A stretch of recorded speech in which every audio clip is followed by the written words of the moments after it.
Hey guys, Shanto here. Redmi Note 8 Pro স্মার্টফোনের স্ন্যাপড্রাগনের edition, Redmi K30 5G smartphone এবং Poco F2 smartphone সম্পর্কে বেশ কিছু তথ্য শাওমি আমাদের সাথে শেয়ার করছে এবং বেশ কিছু লিক এবং রুমারও চলে আসছে।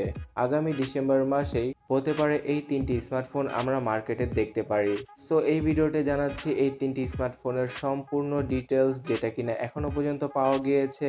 তার সাথে এই স্মার্টফোনগুলোর প্রাইস কত রাখা হতে পারে আনুমানিকভাবে, সেটাও জানাচ্ছি এই ভিডিওতে। তো আশা করছি ভিডিওটি শেষ পর্যন্ত দেখবেন এবং ভালো লাগলে লাইক এবং শেয়ার করতে ভুলবেন না। প্রথমে জানা যাক রেডমির K30 সিরিজকে নিয়ে। K30 সিরিজটি রেডমি তাদের K20 সিরিজের সাকসেসর হিসেবে নিয়ে আসছে। একটা হচ্ছে K30, আরেকটি হচ্ছে গিয়ে K30 প্রো। K30 প্রো স্মার্টফোনটি আগামী বছর আসতে পারে, আর K30 স্মার্টফোনটি এই ডিসেম্বর মাসেই চায়নার মার্কেটে সর্বপ্রথম লঞ্চ করতে পারে রেডমি। K30 সিরিজের বিশেষত্ব হবে গিয়ে এখানে থাকবে ডুয়াল হোল পাঞ্চ ডিসপ্লে। এর আগে K20 সিরিজের স্মার্টফোনগুলোতে ছিল পপ আপ সেলফি ক্যামেরা, যার দরুন ফুল ভিউ এক্সপিরিয়েন্স পাওয়া যেত, কিন্তু সেখানে একটা প্রবলেম হচ্ছে গিয়ে পপ আপ মেকানিজমটা কিন্তু বেশি একটা ডিউরেবল না। সো সেই কথা মাথায় রেখে স্যামসাং এর S10 সিরিজের মতোই হোল পাঞ্চ ডিসপ্লের ডিজাইনের সাথেই K30 সিরিজ লঞ্চ করতে পারে শাওমি এবার। এবং আরও একটি বিশেষত্ব হবে গিয়ে এই স্মার্টফোনগুলো, সেটা হচ্ছে গিয়ে সবচেয়ে কম প্রাইসে 5G সেগমেন্টের স্মার্টফোন হবে এই স্মার্টফোনগুলো, যেটা কিনা শাওমির প্রেসিডেন্ট নিজেই জানিয়েছেন। সো 5G চিপ যেহেতু ব্যবহার করবে, তাই প্রসেসর কোনটি ব্যবহার করা হবে? এখনও পর্যন্ত লিক এবং রুমারের ভিত্তিতে রেডমির K30 স্মার্টফোনে ব্যবহার করা হবে মিডিয়াটেকের একটি প্রসেসর, এবং সেটা একটা ফ্ল্যাগশিপ গ্রেডের প্রসেসরই হবে, যার মডেল নাম্বার হতে পারে M70। সো এই ক্ষেত্রে মিডিয়াটেকের প্রসেসরের সাথে যাচ্ছে কেন শাওমি? এর একটাই কারণ হতে পারে যে তারা 5G স্মার্টফোন খুব স্বল্প মূল্যে বিক্রি করতে চায়, যেটা কিনা মিডিয়াটেক তাদের দিতে পারে। সো এবার দেখারই পালা যে মিডিয়াটেকের প্রসেসরের সাথে K30 সিরিজের স্মার্টফোনগুলো কেমন পারফরমেন্স করে। আর এর গ্রিক বেঞ্চের রিপোর্টও কিন্তু চলে এসেছে। এখানে কিন্তু মাল্টি কোর এবং সিঙ্গেল কোরের স্কোর আপনারা দেখতেই পারছেন। সো K30 স্মার্টফোনটি লঞ্চ হওয়ার পরেই এই সম্পর্কে আরও বিস্তারিত জানা যাবে। তাছাড়া K30 সিরিজে শাওমি এবার কোয়াড ক্যামেরা সেটআপের সাথে যেতে পারে, যেখানে কিনা মেইন সেন্সর হিসেবে ব্যবহার করা হতে পারে 64 মেগাপিক্সেলের ক্যামেরা। তার সাথে আলট্রা ওয়াইড, টেলিফোটো এবং একটি ডেপথ সেন্সরের দেখা পাওয়া যেতে পারে।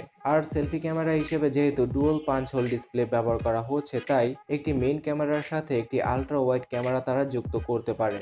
আর K30 সিরিজের ডিসপ্লে হিসেবে সুপার অ্যামোলেড প্যানেলই থাকবে এবং আন্ডার ডিসপ্লে ফিঙ্গারপ্রিন্ট সেন্সরটিকেও আমরা মিস করব না।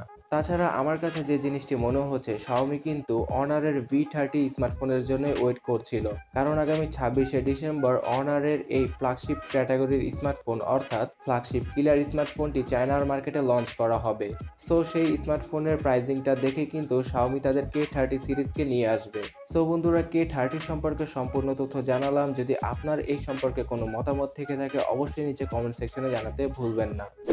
তাছাড়া রেডমি নোট 8 প্রো যে স্মার্টফোনটিকে নিয়ে অতটা হাইপ হয়নি যতটা কিনা হওয়া উচিত ছিল, কারণ অনেকে মিডিয়াটেকের প্রসেসর হিসেবে এই স্মার্টফোনটিকে তেমন একটা গুরুত্ব দেয়নি। তাই এই জন্য স্ন্যাপড্রাগনের 730 প্রসেসরের সাথে শাওমির রেডমি নোট 8 প্রো স্মার্টফোনটিকে লঞ্চ করতে পারে শাওমি, এবং এই ভার্সনটির নাম হবে স্ন্যাপড্রাগনের ভার্সন। তার সাথে নোট 8 প্রো স্মার্টফোনের অন্যান্য সব জিনিসগুলো একদম সিমিলারই থাকবে, যেটা কিনা মিডিয়াটেকের ভার্সনে তারা ব্যবহার করেছিল। শুধুমাত্র প্রসেসরটিকে চেঞ্জ করে রেডমি নোট 8 প্রো স্মার্টফোনটিকে আবারও লঞ্চ করতে পারে শাওমি, এবং আশা করা যাচ্ছে এই ডিসেম্বর মাসেই তারা সেই কাজটি করবে। এবং পোকো F2 এই স্মার্টফোনটিও কিন্তু শাওমির লিস্টে রয়েছে, কারণ পোকো সিরিজের স্মার্টফোনের জন্য মানুষ কিন্তু এখনও ওয়েট করছে, এবং সেই দিকগুলো বিবেচনা করেই শাওমি কিন্তু পোকো F2 স্মার্টফোনকেও নিয়ে আসতে পারে। এখানে পোকো F2 দুটি ভেরিয়েন্ট লঞ্চ করা হতে পারে, একটা হতে পারে লাইটার ভেরিয়েন্ট, আরেকটা হতে পারে প্রো ভেরিয়েন্ট। প্রো ভেরিয়েন্টে ফ্ল্যাগশিপ প্রসেসর থাকবে এবং লাইটার ভেরিয়েন্টে মিড রেঞ্জের প্রসেসর থাকবে, এবং সেই সাথে ট্রিপল ক্যামেরা সেটআপ এবং নচ ডিসপ্লের সাথে এই ফোনগুলো আসতে পারে, অর্থাৎ পোকো F2 সিরিজের স্মার্টফোনগুলো। সো বন্ধুরা, পরিশেষে এই তিনটি স্মার্টফোনের প্রাইস সম্পর্কে কিছুটা ধারণা নেওয়া যাক। রেডমির K30 স্মার্টফোনটি 30 থেকে 35,000 টাকার ভিতরে শাওমি লঞ্চ করতে পারে। আর স্ন্যাপড্রাগনের 730 অথবা 730G প্রসেসরের সাথে নোট 8 প্রো স্মার্টফোনটিকে আবারও লঞ্চ করা হতে পারে 17 থেকে 18,000 রুপির মধ্যে, যেটা কিনা বাংলাদেশি টাকায় 22 থেকে 23,000 টাকার মতোই পড়ে। এবং পোকো সিরিজের স্মার্টফোনগুলো খুব অ্যাগ্রেসিভ একটা প্রাইসে লঞ্চ করা হবে। আর আশা করা যাচ্ছে পোকো সিরিজের স্মার্টফোনগুলো 25 থেকে 28,000 টাকার মধ্যেই হবে। যদিও কিনা বাংলাদেশে আসার পরে সেই স্মার্টফোনগুলোর দাম আরও কিছুটা বেড়ে যেতে পারে। সো বন্ধুরা, এই স্মার্টফোনগুলো সম্পর্কে আরও তথ্য আসবে এবং সেই তথ্যগুলো মিস না করতে চাইলে অবশ্যই এই চ্যানেলটিকে সাবস্ক্রাইব করার পরে পাশের বেল আইকনটিতে ক্লিক করে রাখুন। তো দেখা হচ্ছে পরবর্তী ভিডিওতে। টাটা।